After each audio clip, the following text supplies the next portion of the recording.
नमस्कार। और इस YouTube चैनल पर आप सभी का मैं स्वागत करता हूं, अभिनंदन करता हूं।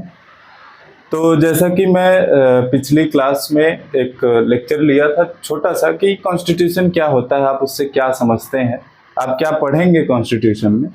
आज मैं आप सबके सामने रखना चाहता हूं थोड़ा सा कॉन्स्टिट्यूशन के बारे में। What is the constitution, why we need the constitution, हमें एक संविधान की ज़रूरत क्यों पड़ी, संविधान है क्या, क्या आप समझते हैं संविधान से। तो आज मैं इस लेक्चर का शुरुआत एक कोटेशन के साथ करता हूं, जिन्होंने बोला था कि केसी वियर, जिन्होंने बोला था कि Indian constitution is first and foremost a social document. इन्होंने संविधान के बारे में ये बताया था कि संविधान क्या है। संविधान एक सोशल डॉक्यूमेंट है। संविधान क्या है? एक सोशल डॉक्यूमेंट है। सोशल डॉक्यूमेंट से आप क्या समझते हैं? सोशल डॉक्यूमेंट्स का मतलब ये हुआ कि सोशल डॉक्यूमेंट से आप क्या समझते हैं? सोशल डॉक्यूमेंट, इन्होंने ये कहा कि जो हमारा संविधान है, जो भारतीय संविधान है, जो भारत का संविधान है, वो क्या है? एक सामाजिक डॉक्यूमेंट है, एक सामाजिक तथ्य आप कह सकते हैं, एक सामाजिक दस्तावेज है, सोशल डॉक्यूमेंट है। सोशल डॉक्यूमेंट से मतलब ये है कि which deals with the society, जो किससे डील करती है? सोसाइटी से डील करती है, समाज से डील करता है। समाज, सोसाइटी में जो चीज़ें गवर्न, सोसाइटी हमारी कैसे गवर्न करती है। What are the equality, what are the justice. Okay, so these are the social, we can say that कि हम ये कह सकते हैं कि ये सोशल डॉक्यूमेंट इसीलिए कहा जाता है इसको। और इस संविधान का ये छोटा सा ये बुक है संविधान का, कॉन्स्टिट्यूशन का, जो हमारे संविधान सभा द्वारा जब बना के तैयार किया गया, तो इसी किताब को या इसी बुक को हम कॉन्स्टिट्यूशन ऑफ इंडिया का नाम देते हैं।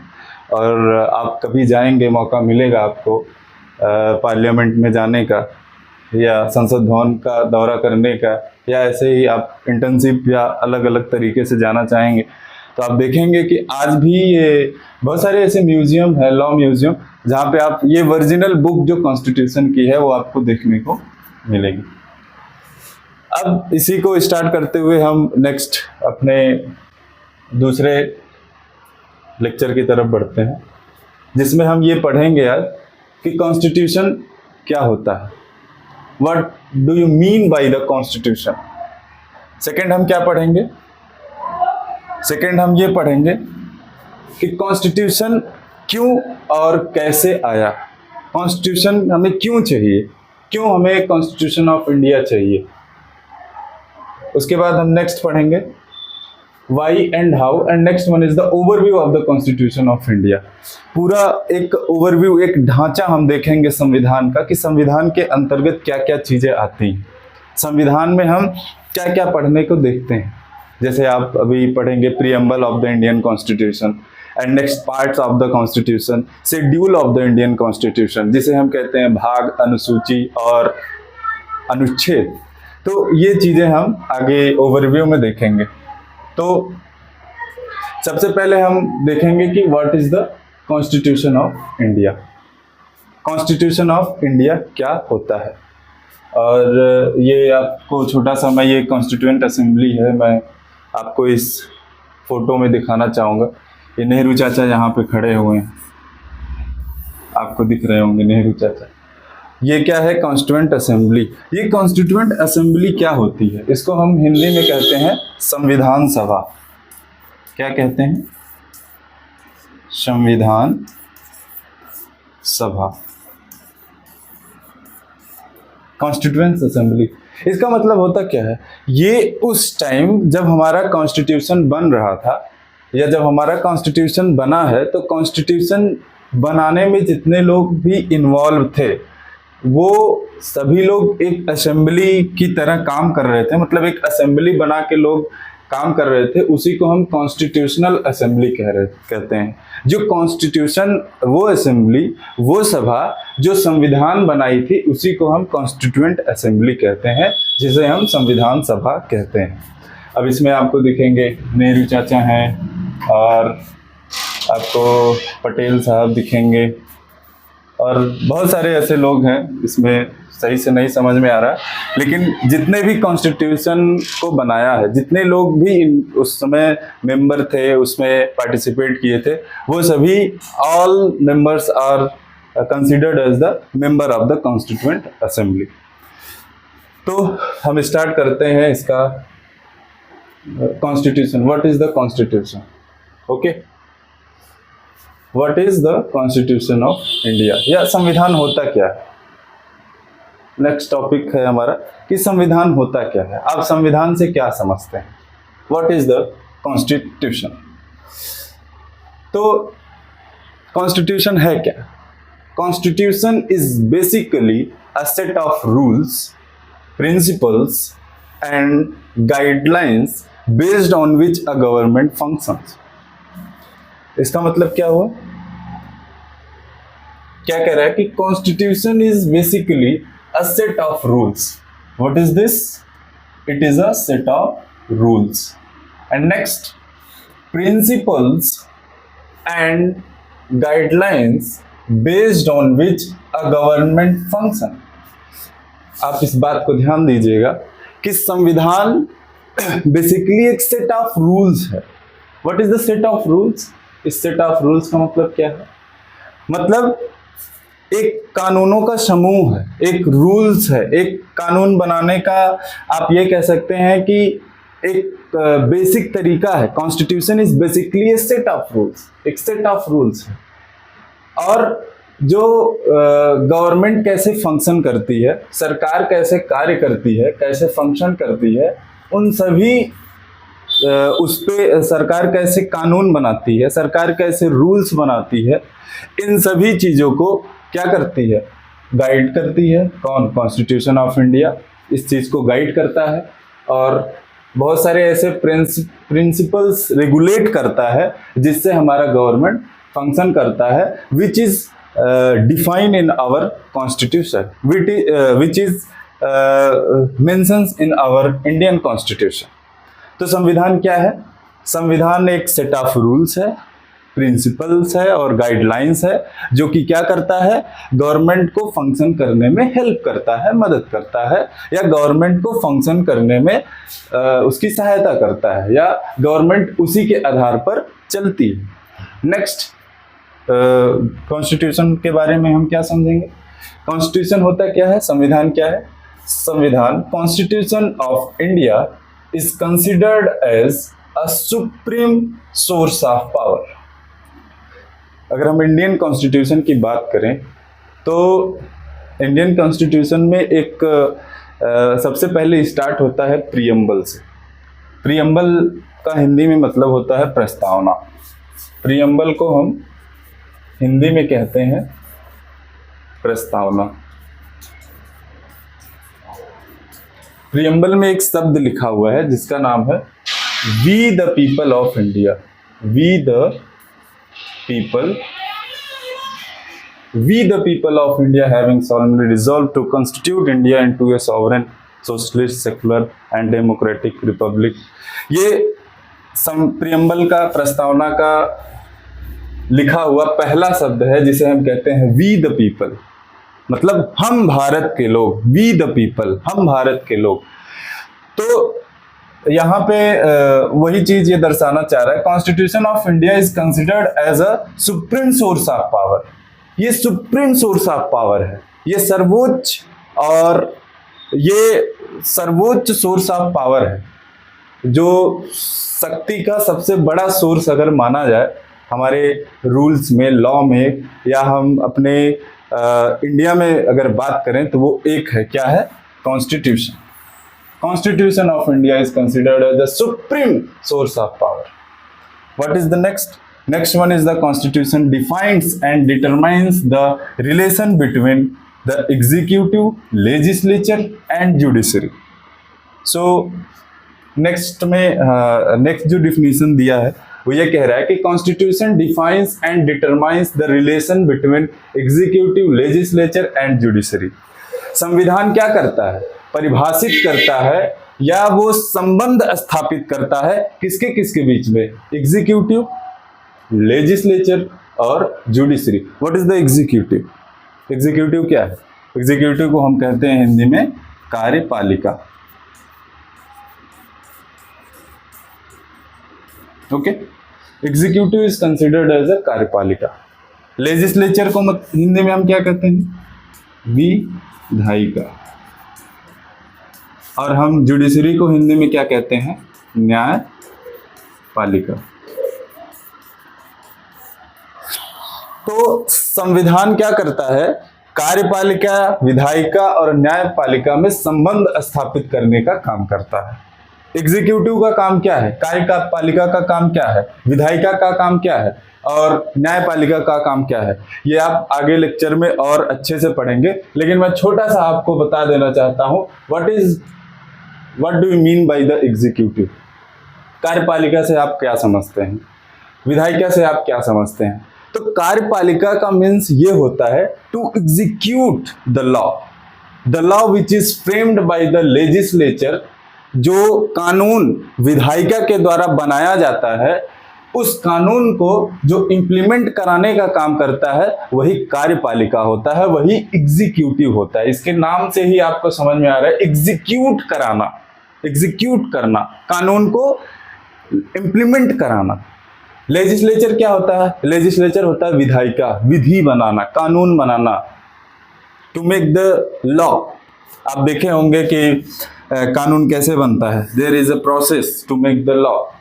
क्या होता है कि लोकसभा पार्लियामेंट होता है, और उस पार्लियामेंट में कौन कौन आते हैं?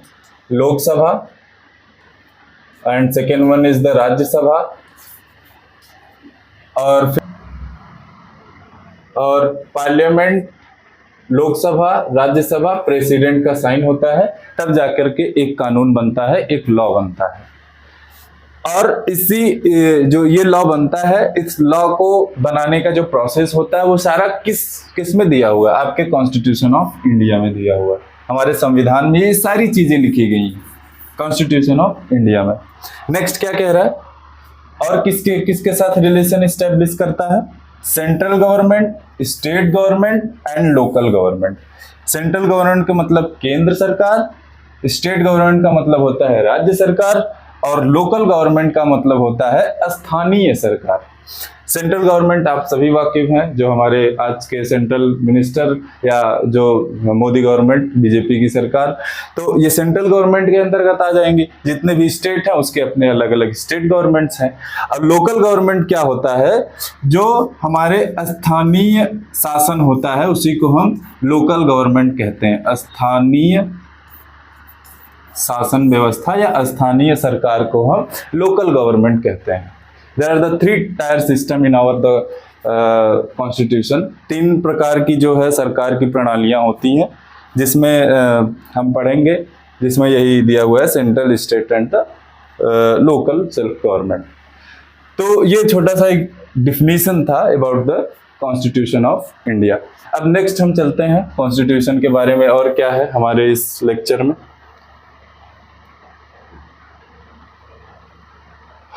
और एक रिलेशन के बारे में एक और दिया गया है, इसमें ये कह रहा है कि relation between the various institution and the areas of the government. और किसके बीच में रिलेशन एस्टेब्लिश करता है? वेरियस इंस्टीट्यूशन, बहुत सारी ऐसी संस्थाएं हैं, उनके साथ ये संबंध बनाने का प्रयास करता है।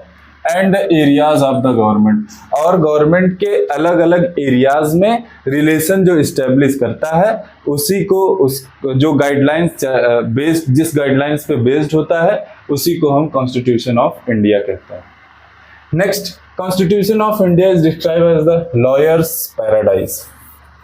ये आप सभी लोग, जितने लोग भी लॉ करते हैं या जितने लोग भी लॉ करके लिटिगेशन में जाते हैं, तो संविधान जो होता है, मतलब कि आप ये कह सकते हैं कि संविधान जो है उनके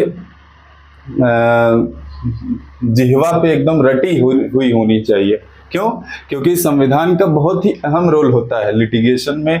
लॉ का तो होता है IPC, CrPC and CrPC, and in civil में बहुत सारी सीपीसी और बहुत सारे एनआईवाई, लेकिन कॉन्स्टिट्यूशन जो होता है वो बहुत ही अहम भूमिका निभाता है। तो कॉन्स्टिट्यूशन को हम लॉयर्स पैराडाइज कहते हैं। लॉयर्स पैराडाइज मतलब वकीलों का ये घर कहा जाता है। क्यों कहा जाता है? क्योंकि संविधान कभी भी, आप लोग बहुत सारे ऐसे हमारे हिस्ट्री को उठा के देखें तो बहुत सारी ऐसी चीज़ें हुई हैं जो कि ये प्रूफ करता है कि अगर लॉयर्स ना होते, अगर अच्छे वकील ना होते तो हमारे कॉन्स्टिट्यूशन को सेव कर पाना बहुत ही मुश्किल था।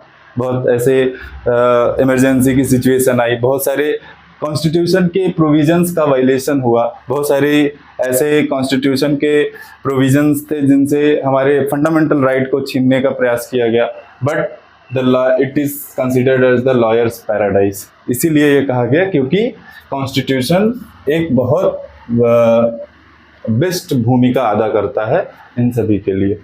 नेक्स्ट हम जानना चाहेंगे क्या और हम चीज़ें लिखे हैं। Fathers of constitution, who is the father of constitution? Bhimrao Ambedkar.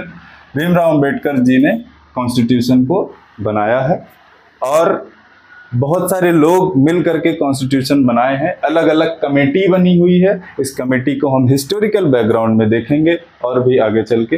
एक केस लॉ है, वेरी इंपॉर्टेंट केस लॉ, जिसमें कॉन्स्टिट्यूशन ऑफ इंडिया के बारे में मेंशन किया गया है। जो केस लॉ है ये 1950 में था। कोई और पेन ले लेते हैं, थोड़ा ब्लैक हो जा रहा है। तो ये केस का नाम क्या है? India cement limited versus state of Tamil Nadu. 1915 का ये केस था। इस केस में क्या कहा गया? इस केस में ये कहा गया, सुप्रीम कोर्ट ने ये कहा कि जो कॉन्स्टिट्यूशन है वो क्या है? एक मैकेनिज्म है under which the laws are to be made and not merely an act which declares that what the law is to be. इसमें यह कहा कि जो India cement limited versus state of Tamil Nadu का केस है 1950 में, उसमें ये सुप्रीम कोर्ट ने लेट डाउन किया। सुप्रीम कोर्ट ने ये बताया कि संविधान वह मैकेनिज्म है, संविधान वह तरीका है, वह मैकेनिज्म है जो क्या करता है? Under which the laws are to be made, under which जिसके अंदर लॉ को बनाया गया है, laws to be made and not merely an act which declares that what the law is to be. जो ये नहीं बताएगा कि कानून क्या होना चाहिए, इसके अंतर्गत रह करके सारे कानून बनते हैं। मतलब आप लोग जब आर्टिकल 13 पढ़ेंगे आगे चल करके, तो आर्टिकल 13 ये कहता है, संविधान का अनुच्छेद 13 ये कहता है कि वो सारे लॉज जो इनकंसिस्टेंट होते हैं, किसके? हमारे कॉन्स्टिट्यूशन के किसी भी पार्ट से, किसी भी आर्टिकल से, उन सारे कॉन्स्टिट्यूशन, उन सारे प्रोविजंस को नल एंड वाइड डिक्लेयर कर दिया जाएगा। नल एंड वाइड का मतलब होता है शून्य घोषित कर दिया जाएगा, उनकी कोई वैल्यू नहीं रह जाएगी, उसको खत्म कर दिया जाएगा। तो सुप्रीम कोर्ट ने ये अहम अपनी लैंडमार्क केस में अपना व्यू दिया था।